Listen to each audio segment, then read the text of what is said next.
Maya Rodriguez was having one of those mornings where everything seemed to go wrong. Her alarm didn't go off, the coffee maker decided to break, and the traffic to JFK Airport was worse than she'd ever seen it. She gripped the steering wheel of her Honda, watching the minutes tick by on the dashboard clock, mentally calculating whether she'd make her flight to Miami. This wasn't just any trip. Her younger sister Jasmine was getting married in 3 days, and today was the rehearsal dinner. As the maid of honor, Maya was supposed to give a toast, help set up decorations, and basically be Jasmine's right hand through all the pre-wedding chaos. Missing this flight wasn't an option. Maya finally made it to the airport parking lot, grabbed her carry-on bag, and practically ran through the automatic doors. The security line snaked around like a massive serpent, filled with families, business travelers, and college kids heading home for the holidays. She checked her phone. 45 minutes until boarding. She could make it. Maybe. After what felt like forever, she cleared security, shoved her laptop back into her bag, and speed-walked toward her gate. Her phone buzzed with texts from Jasmine. "Where are you?" "Mom's freaking out." "Please tell me you're on the plane." Maya smiled despite her stress. Her sister always had a flair for drama. Gate 52 was all the way at the end of Terminal 4. Of course it was. Maya's sneakers squeaked against the polished airport floor as she hurried past coffee shops, bookstores, and rows of black leather chairs filled with waiting passengers. She was passing Gate 47 when something made her glance to the side. An elderly man was slumped on a bench near the floor-to-ceiling windows. His briefcase had fallen to the floor, papers scattered around it. But that wasn't what caught Maya's attention. It was the way he was clutching his chest, his face drained of color, lips slightly blue. His breathing was shallow and labored. Maya stopped dead in her tracks. People streamed past her, some glancing at the old man, others too absorbed in their phones to notice. A young couple walked right by him, arguing about their connecting flight. A businessman in a sharp suit looked at the man, frowned, then kept walking while talking into his Bluetooth headset. For a split second, Maya's brain screamed at her to keep moving. Her gate was still 10 minutes away.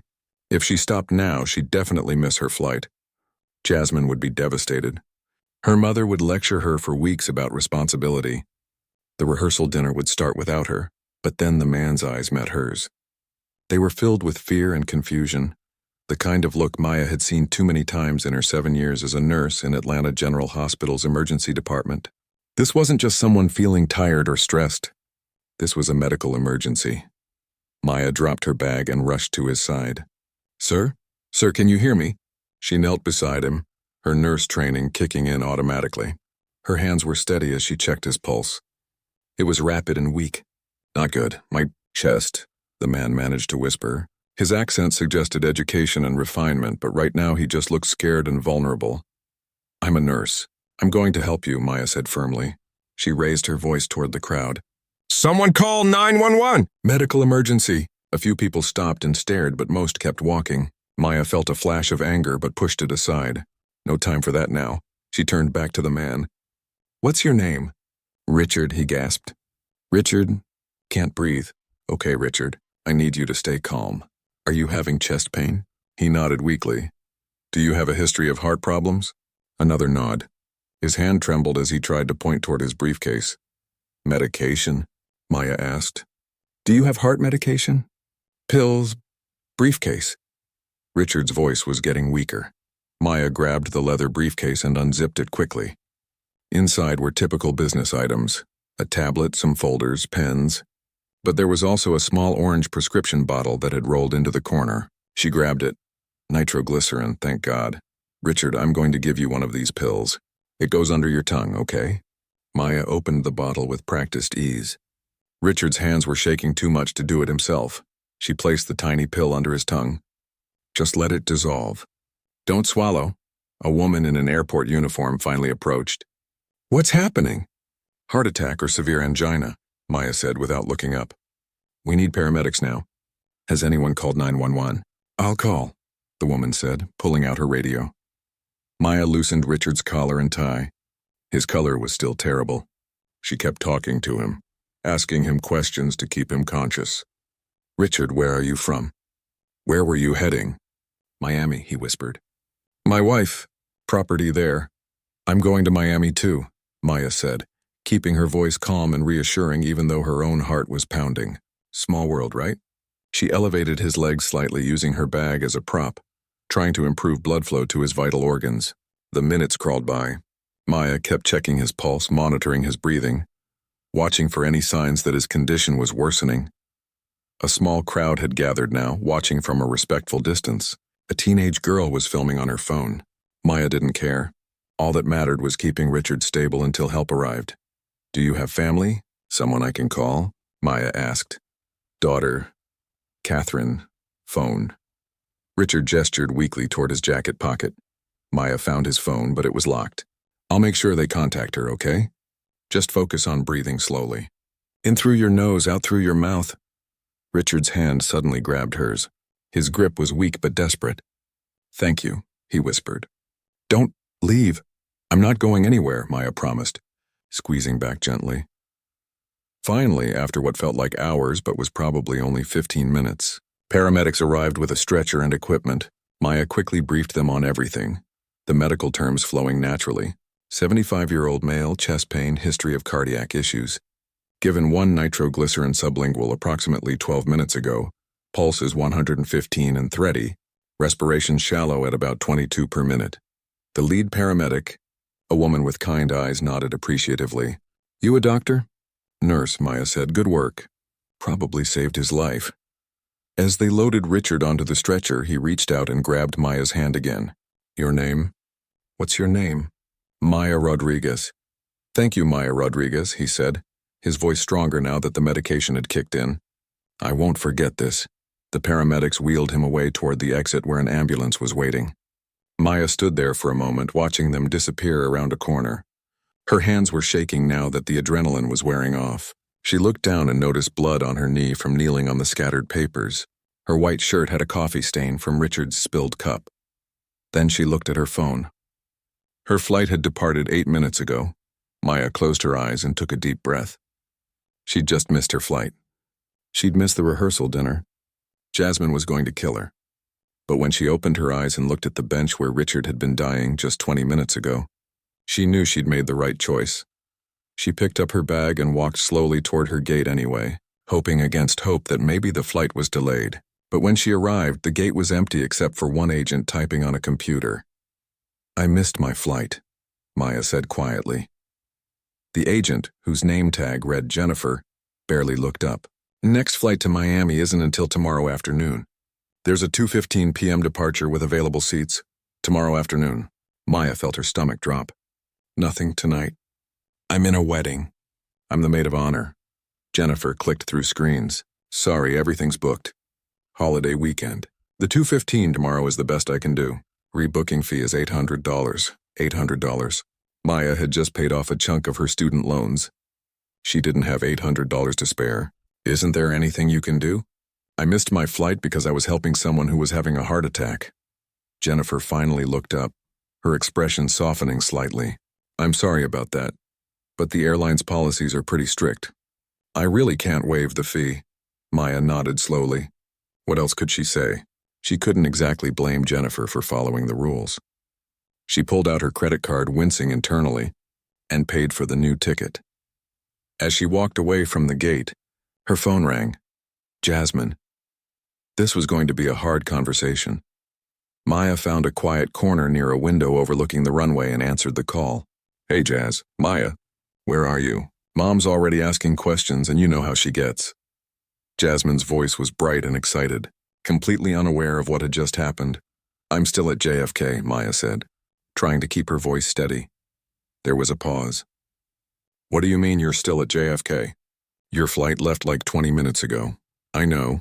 I missed it. You missed it? How did you miss it? Maya, this is my rehearsal dinner. You're supposed to give a toast. Mom spent weeks planning the seating chart with you next to Aunt Gloria. Jasmine's voice was rising, that familiar edge of panic creeping in. Maya closed her eyes. I know, and I'm so sorry. But there was this elderly man at the airport, and he was having a heart attack. I'm a nurse, Jazz. I couldn't just walk past him. The line went quiet for a moment. When Jasmine spoke again, her voice was different, softer. Oh my God, is he okay?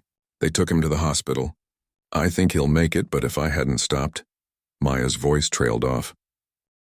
You did the right thing, Jasmine said, and Maya could hear her sister trying to control her emotions. Of course you did. It's just, this is my wedding week, you know? I've been looking forward to having you here. I need you here, I know. I'm so sorry. Maya felt tears pricking at her eyes. The next flight isn't until tomorrow afternoon. I'll miss the rehearsal dinner, but I'll be there for everything else. The ceremony, the reception, all of it. I promise, Jasmine sighed deeply. Okay, it's fine. Well, it's not fine, but I understand. Mom's going to have a fit, though. Tell her I'll call her later. I need to figure out where I'm staying tonight. There's a Marriott near the airport that's decent. Get some rest. And Maya? Yeah? Thank you for being the kind of person who stops to help. Even when it costs you something. That's why I wanted you as my maid of honor in the first place. After they hung up, Maya felt both better and worse. Better because Jasmine understood. Worse because she could hear the disappointment under her sister's kind words. The next call was to her supervisor at the hospital. Maya explained that she'd be missing her scheduled shift the next morning because her flight got rebooked. Her supervisor, thankfully, was understanding and said they'd cover it. Then Maya made her way through the airport, pulling her carry-on behind her, looking for somewhere to eat. Everything was overpriced, but she settled on a slice of mediocre pizza and a Coke at a crowded food court. She sat alone at a small table, watching families and business travelers rush past, everyone in their own world. Her phone buzzed with a text from an unknown number. Hi, this is Catherine Thornton. The hospital contacted me and gave me your number from my father's call log. You saved Richard's life today. Thank you so much. Please call me when you can. Maya stared at the message. Richard's daughter. She hadn't expected to hear from them so soon. She finished her pizza and found a quieter spot near some empty gates before calling the number back. Hello? A woman's voice answered, slightly hoarse like she'd been crying. Hi, this is Maya Rodriguez. You texted me about Richard? Oh, thank God you called, Catherine said, her voice flooding with relief. I'm at Mount Sinai Hospital right now. Dad's stable. They're saying if you hadn't been there, if you hadn't given him that nitroglycerin and kept him calm, he probably wouldn't have made it. The doctor said another 5 or 10 minutes and she couldn't finish the sentence. I'm glad he's okay, Maya said sincerely. I was worried about him. Can I ask you something? Why did you stop? I mean, I watched the security footage. You were clearly in a hurry. Everyone else just walked right past him. Maya thought about it. I'm a nurse. It's what I do. And he looked scared. Nobody should be alone and scared like that. Catherine was quiet for a moment. You missed your flight, didn't you? I could tell from the footage. You kept checking your phone? Yeah, Maya admitted. But it's okay. I'll catch another one tomorrow. Where were you going? Miami. My sister's getting married this weekend. Tonight was the rehearsal dinner. Maya tried to keep the sadness out of her voice. Oh no, I'm so sorry. Because of helping Dad, you missed your sister's rehearsal dinner. It's fine, really, these things happen. No, it's not fine, Catherine said firmly. Look, I know we just met, but please give me your email address.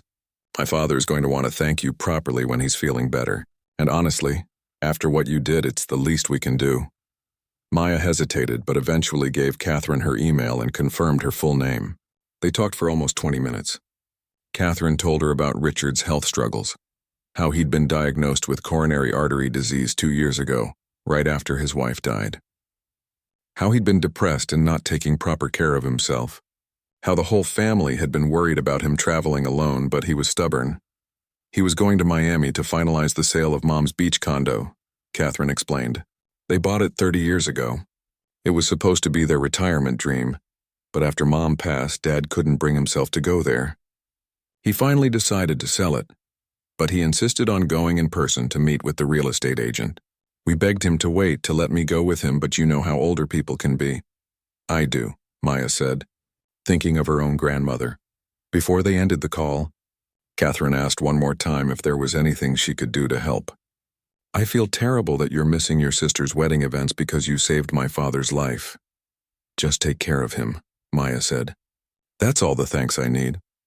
After hanging up, Maya booked a room at the airport Marriott using a discount code she found online. It wasn't cheap, but it was better than trying to sleep in the terminal. She took the shuttle bus to the hotel, checked in, and collapsed on the bed. Her phone was buzzing constantly now. Texts from family members who'd heard about her missing the rehearsal dinner. Her mother had called 3 times. Maya turned on the TV and tried to zone out with some mindless reality show. Around 9 that evening, she ordered room service, which arrived with a wilted salad and a burger that was somehow both overcooked and cold. She ate it anyway, too tired to complain. Just as she was about to take a shower, her phone rang again. It was her best friend Kelly from back home. "Girl, what is going on? Your sister called me freaking out. Something about an old man and a heart attack?" Maya explained the whole story again, realizing she was going to be telling this story a lot over the next few days. "Only you," Kelly said with affection in her voice. "Only you would miss your sister's rehearsal dinner to save some random stranger."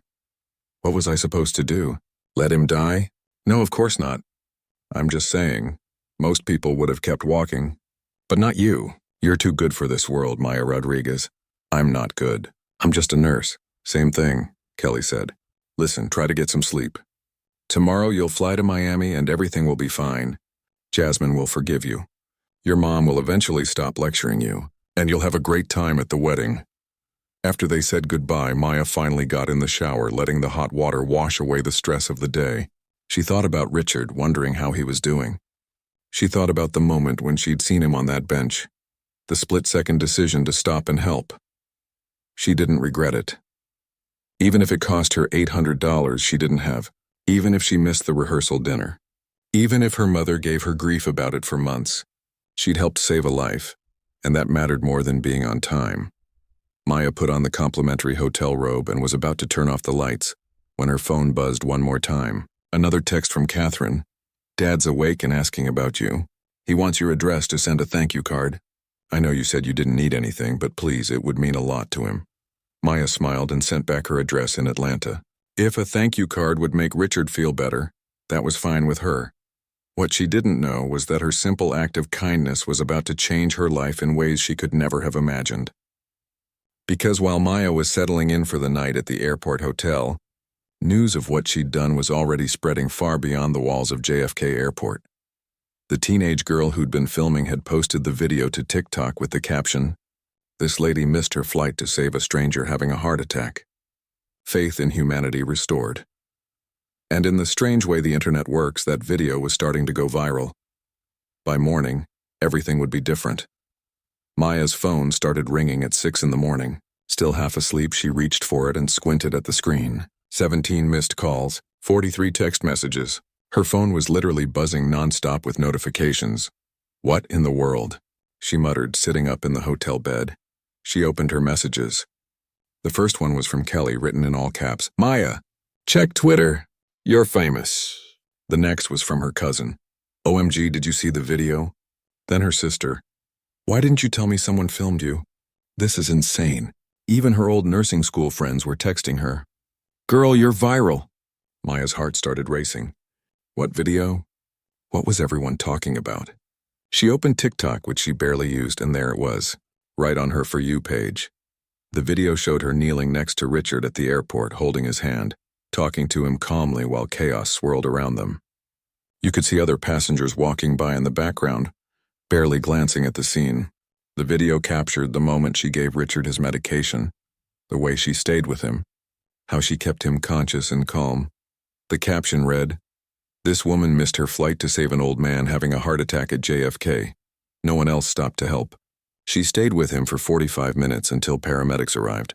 This is what a real hero looks like." Maya scrolled down to the view count. Her breath caught in her throat. 5.2 million views. The video had been posted just 12 hours ago. The comments were overwhelming. Thousands and thousands of them. Why did everyone else just walk past him? Thank God for people like her. She missed her flight to save his life. That's pure goodness. I'm crying. We need more people like this in the world. Anyone know who she is? We should start a fund to pay for her missed flight. Maya kept scrolling, her hands shaking. Some people had already figured out her name from comments others had posted. A few had even found her Facebook profile, though thankfully it was set to private. Her phone rang again. This time it was her mother. "Maya Elizabeth Rodriguez, what is going on? Your aunt just sent me a video and said you're all over the internet." "Mom, I just woke up. I'm still trying to figure this out myself. People are saying you're a hero. Is this from yesterday, when you missed your flight?" "Yes, but Mom, I'm not a hero. I just helped someone who needed help." That's exactly what a hero is, Mija, her mother said, her voice thick with emotion. I'm so proud of you. Your father would be so proud. Maya felt her eyes well up at the mention of her dad who'd passed away 3 years ago. He'd been the one who encouraged her to become a nurse in the first place. Thanks, Mom. Listen, I need to get ready. My flight's at 2:15. Okay, but call me when you land. And Maya? Your sister showed me the video. That man looked really sick. You probably saved his life. After hanging up with her mother, Maya tried to get ready for the day, but her phone wouldn't stop buzzing. A local news station in New York was asking for an interview. A podcast wanted her to come on as a guest. Someone from Good Morning America had sent an email through her Facebook page. This was insane. She'd just done what any nurse would do, what any decent person should do. Maya took a quick shower, got dressed, and checked out of the hotel. The shuttle back to the airport was quiet, giving her time to think. She decided not to respond to any media requests. This whole thing would blow over in a day or two anyway. That's how the internet worked. Today's viral sensation was tomorrow's forgotten news. At the airport, Maya checked in for her flight using the self-service kiosk. She still had a few hours before boarding, so she found a coffee shop and ordered a large latte and a bagel. She was sitting at a small table trying to read a book on her phone when she noticed the barista staring at her. Are you the woman from the video? The barista asked, walking over to her table. Maya looked up, surprised. Yeah, that's me. Oh my God, that was so amazing what you did. Can I get a picture with you? I'm really not, Maya started to say, but the barista had already handed her phone to a coworker and was standing next to Maya's chair, smiling. After the photo, several other customers in the coffee shop approached her. An older woman hugged her and said her son was a paramedic and would be proud. A college student told her she'd inspired him to sign up for a first aid course.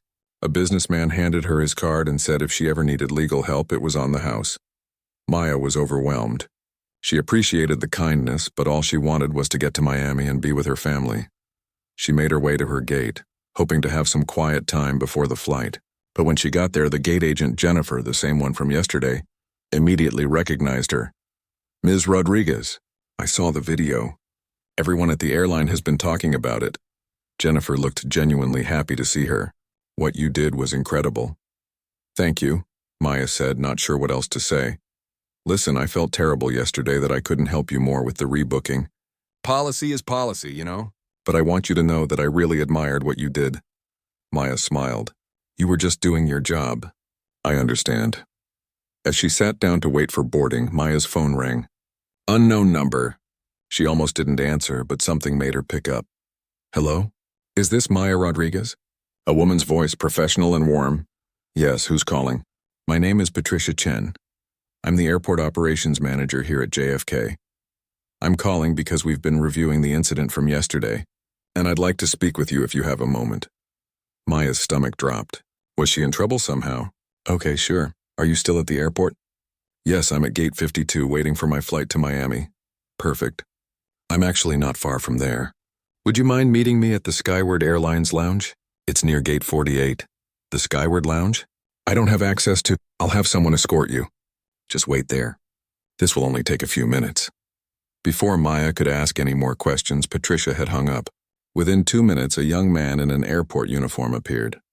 Ms. Rodriguez? I'm here to take you to the Skyward Lounge. Maya grabbed her bag, confused and a little nervous. What was going on? Skyward Airlines was the carrier for her flight, but why would they want to meet with her? The lounge was beautiful. Leather chairs, a full bar, floor-to-ceiling windows with views of the runway. Definitely not a place Maya would normally have access to. The escort led her to a private room in the back of the lounge. Inside, a well-dressed Asian woman in her 50s stood up and extended her hand. Ms. Rodriguez, I'm Patricia Chen. Thank you for meeting with me. Of course, but I'm not sure why. Please sit down. Patricia gestured to a comfortable chair. Can I get you anything? Coffee, water? I'm fine, thank you. Patricia sat across from her, and that's when Maya noticed there were 2 other people in the room. A woman about her own age, elegant in a business suit with kind eyes that looked somehow familiar. And next to her, sitting in a wheelchair with an oxygen tank, was Richard. Maya gasped. Richard? You're okay. Richard smiled, and even though he still looked tired and weak, his eyes were bright. Thanks to you, my dear. Ms. Rodriguez, the younger woman said, standing up. I'm Catherine Thornton. We spoke on the phone yesterday, and this is my father, Richard Thornton. I don't understand, Maya said, looking between all of them. What's going on? Richard leaned forward slightly. Maya, there's something I didn't get a chance to tell you yesterday, before the paramedics took me away. Something I think you should know. Okay, Maya said slowly. I'm not just some random old man. Well, I am just an old man, I suppose, but I'm also the founder and CEO of Skyward Airlines. Maya blinked. Skyward Airlines, one of the biggest airlines in the country. She'd seen their commercials, flown on their planes a dozen times. Richard Thornton. The name sounded familiar now, though she'd never connected it to the sick man she'd helped yesterday. You own Skyward Airlines? She asked, her voice barely above a whisper. Founded it 30 years ago, Richard said with a modest smile. Started with one plane flying between New York and Boston. Now we fly all over the world, Catherine stepped in. Ms. Rodriguez, when we found out what you did for my father and that you missed your flight because of it, we knew we had to make this right. But you already thanked me. I got your texts. I didn't expect anything more. That's exactly why we want to do this, Richard said. Because you didn't expect anything. You didn't know who I was. You just saw someone who needed help and you helped. No questions asked. No thought of reward. Patricia opened a folder and pulled out some papers. Ms. Rodriguez, we'd like to offer you a first-class ticket to Miami, on a flight that leaves in 2 hours. You'll arrive in plenty of time for your sister's rehearsal dinner tonight. Maya's jaw dropped. But I already have a ticket for the 2:15 flight. We'll refund that, of course, Patricia said. And there's something else. Catherine handed her an envelope. This is a check for $10,000. Maya stared at the envelope like it might explode. $10,000? No, I can't accept that. That's way too much. It's not too much, Richard said firmly. Maya, do you know what my life is worth? What it's worth to my daughter to still have her father. What it's worth to my 3 grandchildren to have their grandfather at their birthday parties and school plays. I didn't help you for money, Maya said, her voice shaking. I helped you because you needed help. We know that, Catherine said gently. That's exactly why we want you to have it. You lost money missing work. You paid $800 to rebook your flight. You spent money on a hotel room. And beyond that, you gave something you can never get back. Time with your family during an important moment. Let us make that right. Maya felt tears streaming down her face. She tried to wipe them away, embarrassed to be crying in front of these people she barely knew. Richard wheeled his chair closer to her. When I was lying on that bench yesterday, I thought I was going to die. I really did. And do you know what the worst part was? It wasn't the pain in my chest. It was watching all those people walk past me like I was invisible, like I didn't matter.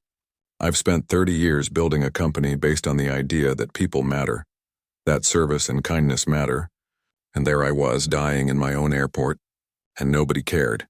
He paused, his voice thick with emotion. And then you stopped. You didn't know me.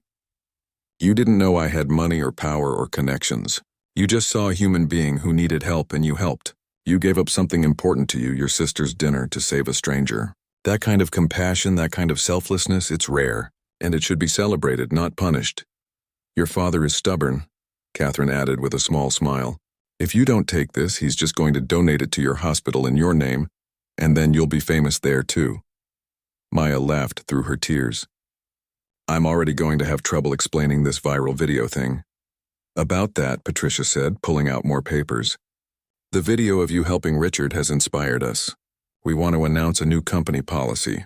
We're calling it the Compassion First program. What's that? Maya asked, wiping her eyes. Starting immediately, Patricia explained. Any Skyward Airlines passenger who misses their flight because they stopped to help someone in a medical emergency will receive free rebooking, a hotel room if needed, and a travel voucher for their next flight. All they need is documentation from airport security, police, or medical personnel. Maya's eyes widened. Seriously?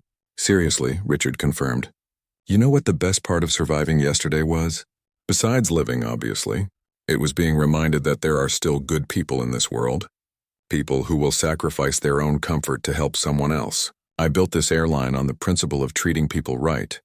But somewhere along the way, I think we forgot that passengers are people first, customers second. You reminded me of that. But I didn't do anything special, Maya protested. That's where you're wrong, Catherine said. What you did was incredibly special. It just should be normal. That's what we want to change. We want a world where helping someone in need is encouraged, not punished. Where people don't have to choose between being compassionate and being on time. Patricia handed Maya a ticket.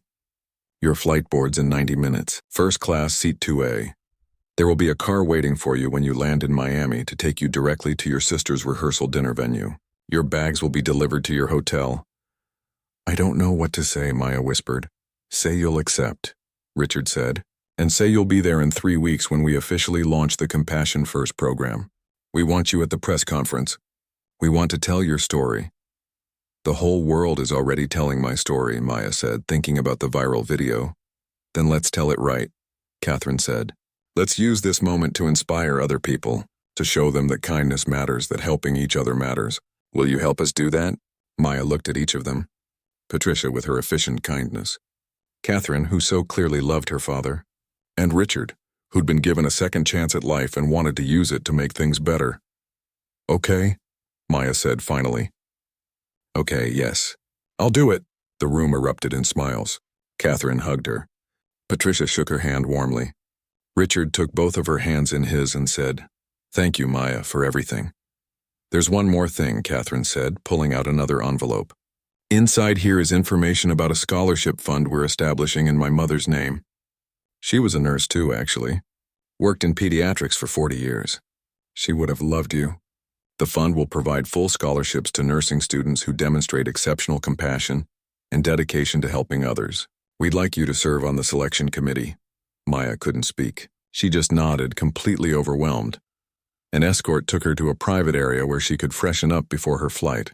She looked at herself in the mirror. Same person she'd been yesterday, but somehow everything had changed. She called Jasmine.